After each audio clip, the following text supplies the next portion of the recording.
Christians, God's law is still applicable today. But Jason, we no longer have to keep God's law. We walk by the Spirit now. Really? Let's test that. If we live by the Spirit, let us also walk by the Spirit. How does one walk by the Spirit? For the carnal mind governed by the flesh is hostility to God, for it is not subject to the law of God. So, if you do not walk by the flesh, but in the Spirit, you should be subject to the law of God, according to Romans 8. Let's test that. And I shall put my Spirit in you, and I shall cause you to walk in my statutes, and you shall keep my commandments and walk in them.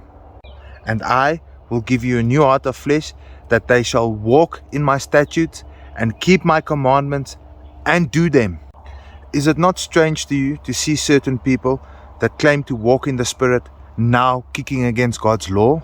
Because the Spirit of God will cause you to keep His commandments, statutes and ordinances.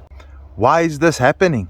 Ezekiel, because they have not obeyed my laws and rejected my statutes and profaned my Sabbath days, and their eyes were after their fathers' idols. Trinity.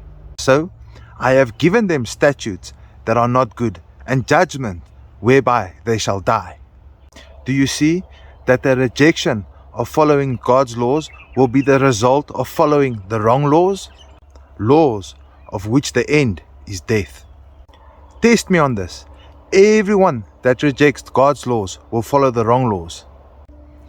They holy Sunday instead of Saturday, the true Sabbath. They celebrate Easter instead of Passover. They sprinkle instead of baptism. Unclean foods are now clean. Holy becomes unholy.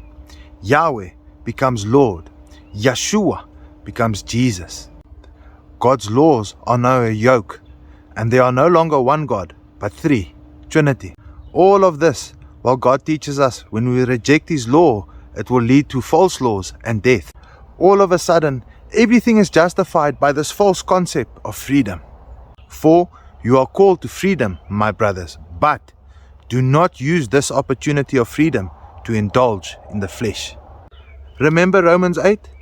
The flesh is not subject to the law of God, nor can it ever be. Beloved, do not believe every spirit, but test the spirits to see if they are from God. For many false prophets have gone out into the world.